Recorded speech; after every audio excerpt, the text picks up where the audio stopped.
And we're back, and we're going to finish up civil liberties now. So this is the last one, civil liberties. This is a fun module because it has two different topics. So you'll be halfway through the lecture portion of this module because next is civil rights.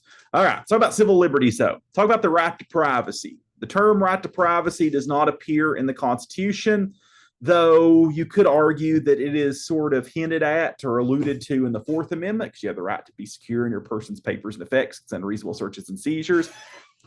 If you're feeling cute, you might even say it's alluded to in the Ninth Amendment, which says that you have more rights than are outlined here in the Bill of Rights.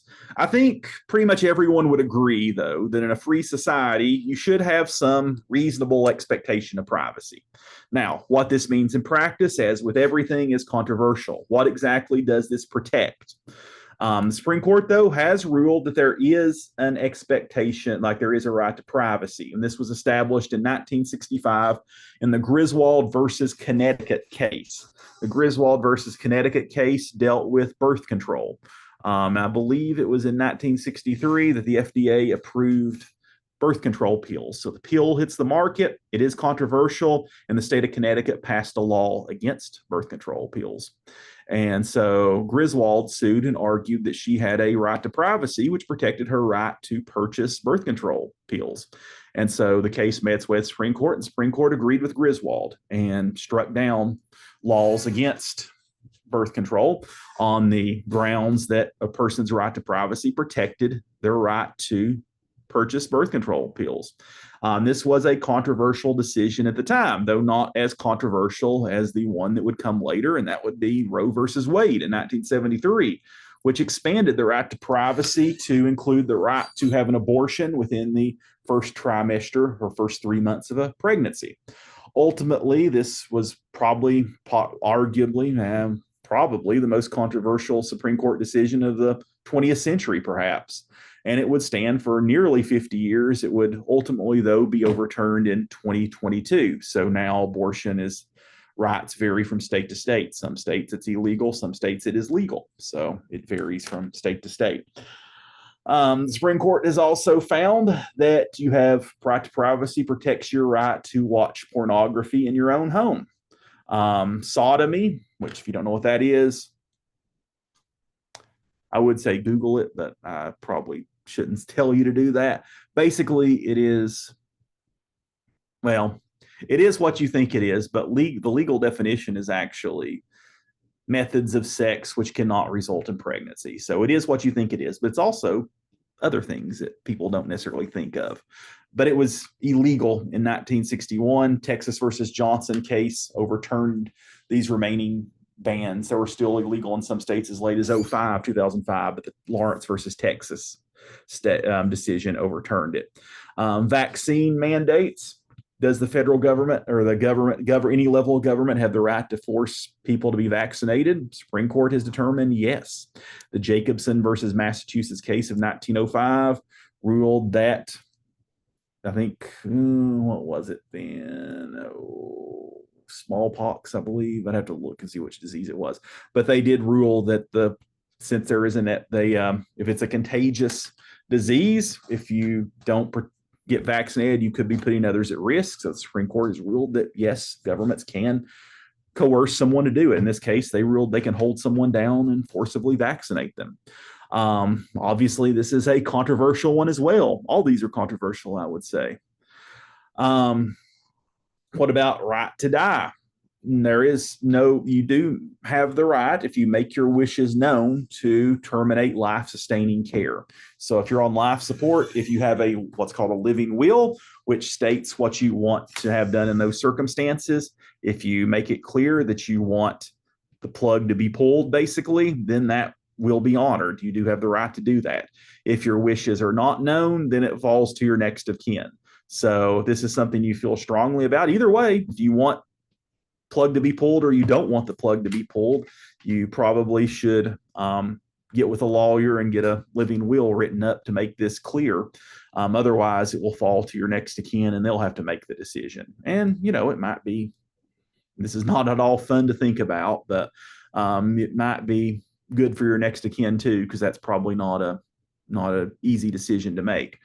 Now, there is no, courts have ruled, though, there is no right to assisted suicide, however. So right to die is not the same. What I've described is not suicide, because this is basically just allowing things to progress naturally, whereas suicide is purposely taking your own life through action.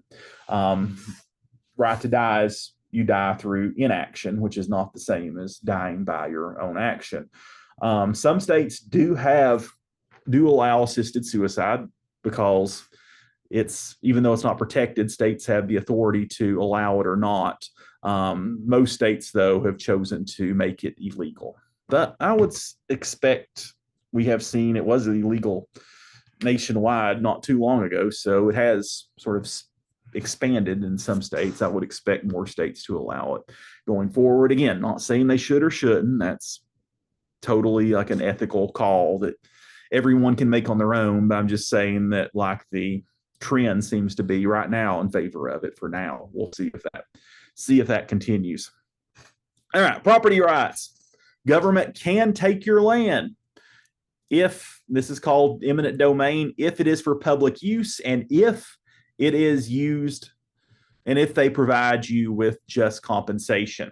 So yes, property can be taken for public use. That can be parks, schools, hospitals, highways, roads, shopping malls. The Supreme Court ruled in Kelo versus New London that, yep, the government can take your land and provide it to private developers to build shopping malls. They've ruled that constitutes public use. So basically, the long story short is the government can take your land if they want it. Now, you do, as with anything, you have due process rights here, which means you have the right. The government tries to take your land. What they'll typically do is you'll be approached with an offer. If you refuse that offer, they will probably try to negotiate with you. If you refuse all offers, eventually they will condemn your property and seize it. When this happens, if your property is condemned, you do have the right to file an appeal with the courts, and the courts will review it. So you do have due process rights if your land is taken.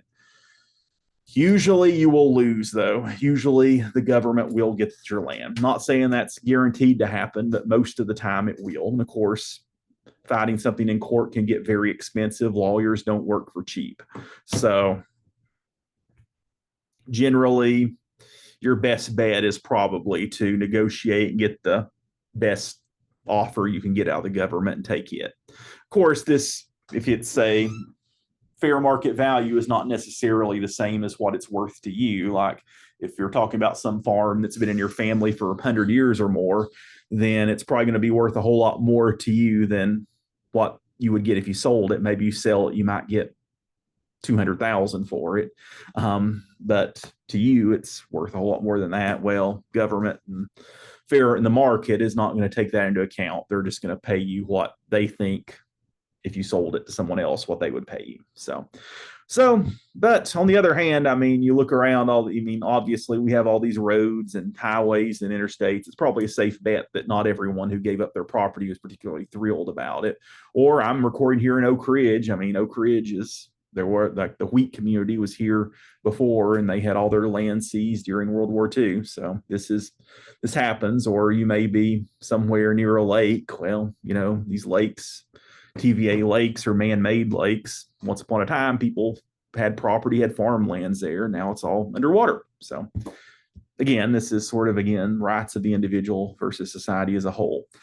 All right. So in order for our society to function, our government to function, we need some form of political tolerance. People need to be free to express their views and opinions without being persecuted for it. We also need some protections for minorities. We protect minorities from the tyranny of the majority. Generally, which is kind of what the judicial branch is for. We have the legislative branch, which is elective and is accountable to public opinion. The presidency, executive branch, also elected, a little more indirectly, but still elected and also accountable to public opinion. So majority should generally get their way in a free society. However, if they don't get to harm minorities or persecute minorities, and that's why we have the court system, which is mostly protected from public opinion, and this is to protect the rights of minorities. So we have three branches of government, two which basically are there to represent the rights of the majority, and then we have the Supreme Court there, which is to protect the rights of minorities. All right. Before we go, we're not finished with this module yet because we still have to talk about civil rights, which we will do next. So I will see you soon. Goodbye.